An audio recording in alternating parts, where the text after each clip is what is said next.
पिछले कुछ टाइम से एक टर्म बहुत ज़्यादा ट्रेंड कर रहा है, नेपोटिज्म। इसका अर्थ ये होता है, जो मैं समझता हूँ, कि जो माँ बाप होते हैं वो अपने बच्चों को विरासत के रूप में कुछ ना कुछ देते हैं, चाहे उनका नाम हो, चाहे उनका रुतबा हो, उनकी धन दौलत हो, प्रॉपर्टी हो, या आगे उनके लिए कुछ काम हो। लेकिन हमारे देश में पिछले काफ़ी समय से, जब से ये नेपोटिज्म काफ़ी ज़्यादा ट्रेंड कर रहा है, कुछ लोग उसके पक्ष में हैं तो कुछ लोग उसके खिलाफ हैं। जैसे कुछ लोगों का मानना है कि माँ बाप को अपने बच्चों के लिए इतना नहीं करना चाहिए, दूसरे के लिए करना चाहिए। पता नहीं लोग ऐसा क्यों मानते हैं। पर्सनली अगर मैं बताऊँ तो मुझे नेपोटिज्म से कोई ऐसा कुछ बुरा नहीं लगता है। मुझे जाहिर सी बात है, जो माँ बाप हैं अपने बच्चे के लिए ही कुछ करेंगे, बच्चों को अपने माँ बाप से विरासत में ही चीज़ें मिलेंगी, ना कि किसी और के माता पिता से विरासत में कुछ मिलेगा। और बच्चे, ज़्यादातर बच्चों को विरासत में अपने माँ बाप से मिलता ही क्या है? उनका नाम, रुतबा, दौलत, शोहरत, उनका जो एक बिजनेस हो गया, ये सारी चीज़ें। लेकिन क्या आपने कभी सोचा है कि बच्चों को अपने माँ बाप से विरासत में श्राप या प्रेत बाधा भी मिल सकती है? नमस्कार दोस्तों, मैं अविनाश, और अपने इस चैनल के माध्यम से मैं आप सबको सच्ची घटनाएं सुनाता हूँ, कुछ सच्चे पैरानॉर्मल किस्से सुनाता हूँ जो लोगों ने अपनी लाइफ में एक्सपीरियंस किए। तो आज की जो सच्ची कहानी है वो है आज से लगभग 125 साल पहले की, यानी सन 1890 के दशक की, जब हमारे देश पर अंग्रेज़ों का शासन हुआ करता था। तो ये सच्ची कहानी के जो मुख्य किरदार हैं वो हैं पंडित लोकनाथ त्रिपाठी, जो कि अंग्रेज़ों के समय में एक काफ़ी जानी मानी शख्सियत हुआ करते थे। अच्छा, ये उस वक्त की कहानी है जब हमारे देश के जो लोग हैं वो लोग इतने ज़्यादा, मतलब अंग्रेज़ों के हिसाब से पढ़े लिखे नहीं होते थे। लेकिन उसी समय जो हमारे लोकनाथ त्रिपाठी जी हैं वो ना सिर्फ पढ़े लिखे थे, बल्कि उस वक्त वो रामपुर स्टेट के फाइनेंस मिनिस्टर भी थे। लेकिन रामपुर के फाइनेंस मिनिस्टर जब वो थे तो वहाँ के राजा के दरबार में एक दीवान था जो इनसे अक्सर, मतलब जो इनसे चिढ़ा करता था, एंड उसने कई बार इनको नुकसान पहुँचाने की कोशिश की, इनके परिवार को नुकसान पहुँचाने की कोशिश की। पंडित जी जितना उस दीवान से खुद को और अपने परिवार को बचा कर रख सकते थे उतना उन्होंने पूरा प्रयास किया। लेकिन जब उन्हें लगा कि शायद उनको या उनके परिवार को उस दीवान से ज़्यादा खतरा है, तो वो फिनेंस मिनिस्टर की जो पोस्ट थी उससे रिज़ाइन करके मुरादाबाद चले आए अपने परिवार के साथ, और मुरादाबाद में पुलिस ट्रेनिंग सेंटर में बतौर प्रिंसिपल उन्होंने बागडोर संभाली। कहते हैं कि पंडित लोकनाथ त्रिपाठी पहले इंडियन थे जिन्होंने अंग्रेज़ों को पढ़ाया था, और आज भी मुरादाबाद पुलिस ट्रेनिंग सेंटर में पंडित लोकनाथ त्रिपाठी जी का स्टैचू लगा है, जिस पे लिखा है कि द फर्स्ट इंडियन जिन्होंने अंग्रेज़ों को पढ़ाया। खैर, उनके परिवार में कौन कौन था ये मैं आपको बता दूं। पंडित जी के साथ में उनकी धर्मपत्नी थी और 9 बच्चे थे, जिसमें से 6 बेटियां थीं और 3 बेटे थे। तो पंडित जी जब मुरादाबाद आए हैं तो अंग्रेज़ी सरकार की तरफ से, क्योंकि वो एक गवर्नमेंट बॉडी के प्रिंसिपल थे, उनको एक बंगला अलॉट किया गया जहाँ पे वो अपने परिवार के साथ रहने हैं। एंड उनके उस बंगले में उनके परिवार के साथ में एक हाउस हेल्प भी रहता था जिसका नाम गंगू था, जो उनका, मतलब उस ज़माने की भाषा के हिसाब से अगर मैं कहूँ तो जो उनके घर का नौकर था उसका नाम गंगू था। वो आ तो गए थे मुरादाबाद रामपुर स्टेट छोड़ के, क्योंकि उनको लगता था कि शायद वो दीवान उनके पीछे पड़ा है, उनके परिवार के पीछे पड़ा है। लेकिन उनको ये नहीं पता था कि उन्होंने वो जगह तो छोड़ दी थी, लेकिन जब इंसान किसी के लिए अपने मन में दुश्मनी पाल लेता है तो वो किसी भी हद तक जा सकता है। अब इसके बाद उनके साथ जो कुछ हुआ, पता नहीं शायद वो उस जगह पे जहाँ पे वो रह रहे थे उसकी वजह से था, या उस दीवान ने उनके परिवार पे कुछ ब्लैक मैजिक टाइप का कुछ किया था। तो इन सारी चीज़ों की शुरुआत जो हुई वो ऐसे हुई कि एक शाम जब पंडित जी की धर्मपत्नी अपने घर के आंगन में बैठकर काम कर रही थी और गंगू भी घर का कुछ काम कर रहा था, बच्चे शायद खेलने गए थे, बाहर खेल रहे थे या पता नहीं क्या था, तभी अचानक से घर का दरवाज़ा खुलता है एंड पंडित जी अंदर आते हैं। सर्दियों के समय की बात है, तो पंडित जी एक ओवर कोट पहना करते थे प्लस एक हैट पहना करते थे, एंड वो ओवर कोट अपनी हैट पहन के जब वो घर के अंदर आए तो उनकी धर्मपत्नी ने जब उनको देखा तो उन्होंने कहा कि आप आज इतनी जल्दी कैसे आ गए, क्योंकि ज़्यादातर पंडित जी अंधेरा होने के लगभग बाद नहीं आते थे, लेकिन अभी अंधेरा हो रहा था, शाम का समय था, एंड उस समय पंडित जी का आना उनकी धर्मपत्नी को भी थोड़ा सा, बहुत हल्का सा अजीब सा लगा कि आज ये इतनी जल्दी कैसे आ गए। पंडित जी ने उनकी बात का कोई जवाब नहीं दिया, वो सीधा अपने रूम की तरफ गए। उससे पहले जो एक खूंटी होती थी जो घर पे लगी होती थी उस पर उन्होंने अपनी हैट टांगी, अपना ओवरकोट टांगा एंड सीधे अपने रूम में जाकर बेड पर लेट गए रसाई ओढ़कर। उनकी धर्मपत्नी को अजीब लगा कि आज पंडित जी ने कुछ जवाब नहीं दिया मेरी बात का। ठीक है, वो वापस से अपने काम में व्यस्त हो गई। करीब 10-15 मिनट बीते होंगे, या मे भी आधा घंटा आप कह सकते हैं। आधे घंटे बाद अचानक से फिर से दरवाजा घर का खुला, एंड इस बार भी पंडित जी घर के अंदर दाखिल हुए। उन्होंने वही हैट पहनी थी, वही ओवरकोट पहना था, एंड जैसे ही उनकी धर्मपत्नी और गंगू ने उनको देखा, वो दोनों चौंक गए कि पंडित जी अभी थोड़ी देर पहले तो घर आए थे। और उन्होंने अपनी हैट और ओवरकोट अपने कमरे के बाहर खूंटी पर टांगा था, एंड जैसे ही उन्होंने खूंटी की तरफ देखा, ना ही वहां पर ओवरकोट था और ना ही उनकी हैट। उनको लगा कि पंडित जी अचानक से बाहर वापस कैसे चले गए, क्योंकि उनके घर में पीछे का कोई दरवाजा भी नहीं था जिससे वो बाहर जा सके, और अगर उनके रूम में जो खिड़की भी थी तो उसमें भी जाली लगी हुई थी, जिसको हटाए बिना कोई कमरे से बाहर नहीं जा सकता।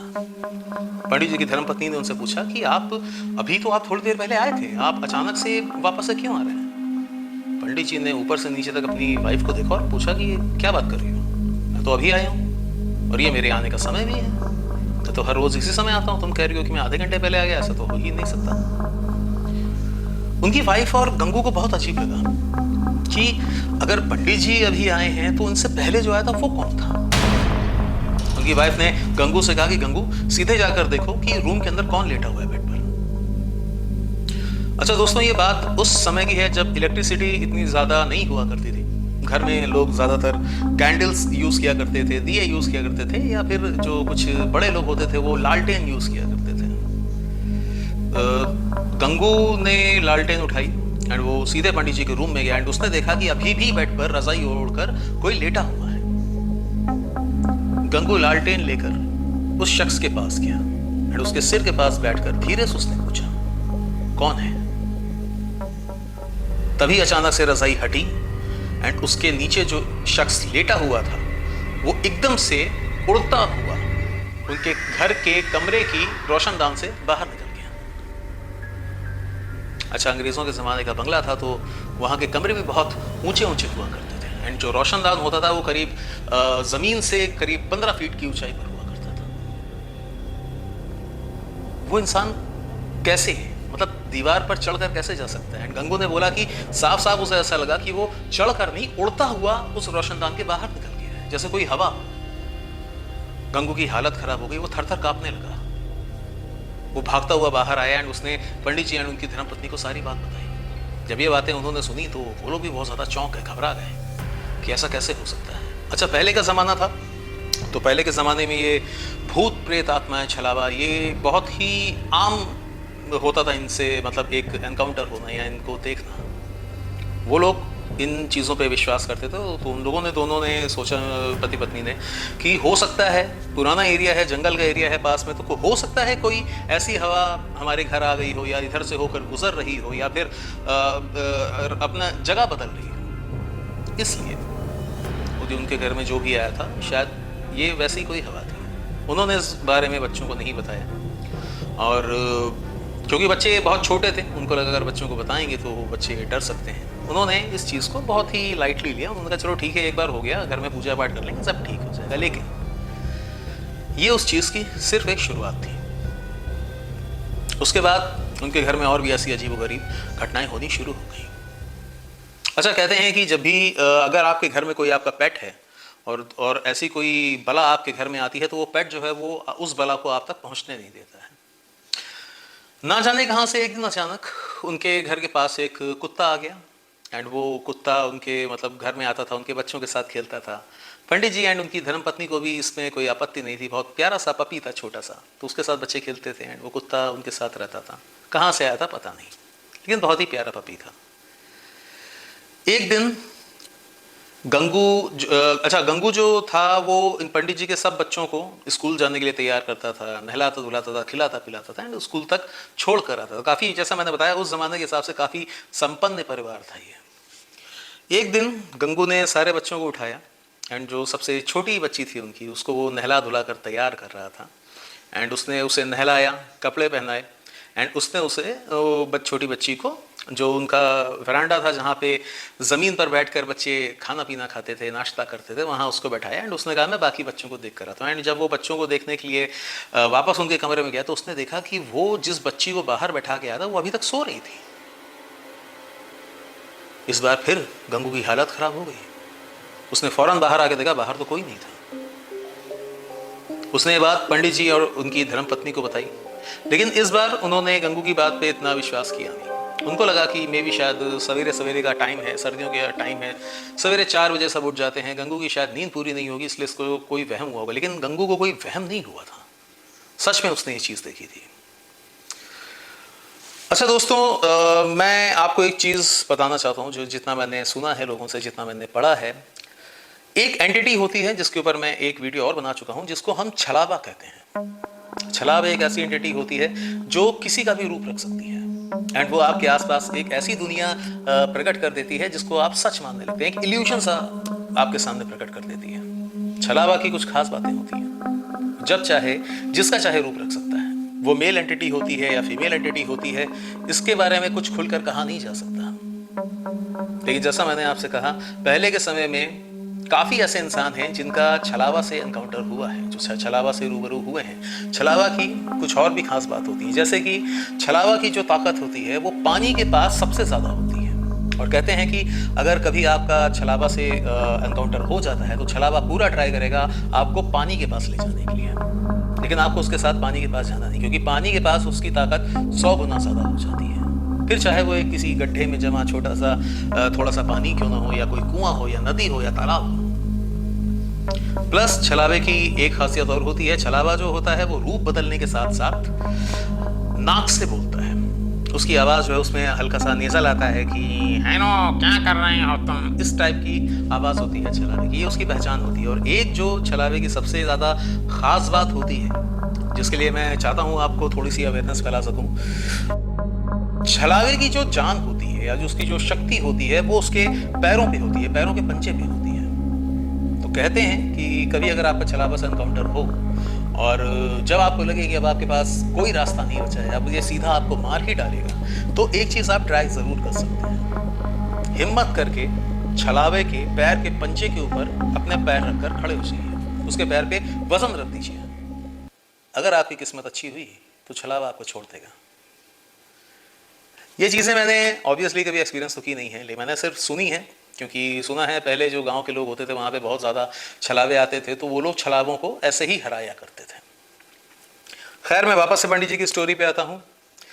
घर में बहुत ज़्यादा अजीबोगरीब चीज़ें होनी शुरू हो गई, एंड धीरे धीरे सबकी तबीयत भी ख़राब रहने लगी। एंड इसी बीच में इनकी जो पंडित जी की सबसे छोटी बेटी थी उसकी डेथ हो गई, एंड उसके बाद उनके 3 में से एक बेटे की और डेथ हो गई। पंडित जी की भी तबीयत बहुत ज़्यादा ख़राब रहने लगी। एक चीज़ जो गंगू ने नोटिस की थी कि वो जो पिल्ला इनके पास आता था वो पता नहीं कहाँ से आता था और कहाँ चला जाता था। बच्चे उसके साथ खूब खेलते थे, एंड जो छोटी बच्ची जिसकी डेथ हुई थी वो लास्ट टाइम उसकी तबीयत जब बिगड़ी उस वक्त वो उस पिल्ले के साथ ही खेल रही थी। गंगू ने कहा कि एक दिन मैं देखता हूँ ज़रा कि ये पिल्ला कहाँ से आता है आसपास, क्योंकि पहले के ज़माने में जो ऐसे गवर्नमेंट के क्वार्टर्स बने होते थे या घर बंगले बने होते तो काफ़ी दूर दूर होते थे। एक दिन शाम के टाइम गंगू ने उस पिल्ले का पीछा किया। उसने कहा देखूं तो ये कहाँ जाता है, एंड उसने देखा कि वो पिल्ला जो था वो जंगल की तरफ जा रहा था, एंड गंगू उसके पीछे जा रहा था। एंड तभी उसने देखा कि वो पिल्ला चलते चलते एक आदमी में बदल गया। और गंगू ने जैसे ही ये चीज़ देखी उसकी हालत खराब हो गई। वो फौरन उल्टे पैर भागता हुआ सीधे बंगले की तरफ भागा और घर आकर बेहोश हो गया। पंडित जी उस वक्त घर में नहीं थे, वो अपने सेंटर गए हुए, ट्रेनिंग सेंटर गए हुए थे। उनकी पत्नी जो थी उन्होंने गंगू के ऊपर जब उसे पानी वानी पिलाया, किसी तरह होश मिलाया, एंड गंगू बुरी तरह से कांप रहा था। एंड गंगू ने बोला कि माता जी मुझे आप माफ़ कीजिए, मैं इस घर में काम नहीं कर सकता हूँ। उन्होंने पूछा कि क्या हुआ। उन्होंने कहा बस मैं आपको एक्सप्लेन नहीं कर सकता क्या चीज़ है, लेकिन मैं काम नहीं कर सकता हूँ, जो मेरा हिसाब है आप कर दीजिए, मैं यहाँ से जा रहा हूँ। अपनी जान सबको प्यारी होती है, गंगू को भी थी, वो वहाँ से चला गया। लेकिन एक चीज़ जो शायद उसे कर देनी चाहिए थी, उसे पंडित जी की जो धर्मपत्नी थी या पंडित जी को सारी बात बता देनी चाहिए थी कि उनके साथ क्या हो रहा था और क्यों हो रहा था। खैर, आगे धीरे धीरे इनके साथ और भी ज़्यादा बुरी बुरी चीज़ें होने लगी, एंड देखते ही देखते पंडित जी की भी तबीयत ख़राब रहने लगी। उन्होंने पुलिस ट्रेनिंग सेंटर जाना छोड़ दिया, वो घर पर रहते थे एंड बहुत ज़्यादा बीमार रहने लगे थे। ऐसे ही एक रात जब उनके घर में लालटेन चल रही थी पंडित जी की जो धर्म पत्नी थी, पंडित जी काफ़ी बीमार थे, वो अपने बेड पर लेटे हुए थे। पंडित जी की जो धर्म पत्नी थी वो अपना किचन में कुछ काम कर रही थी, बच्चे अपने अपने कमरों में सो रहे थे या बैठे थे, पढ़ाई कर रहे थे, जो भी कर रहे थे। पंडित जी की धर्म पत्नी को ऐसा लगा जैसे पंडित जी के कमरे में कोई बैठा है एंड वो पंडित जी से बात कर रहा है।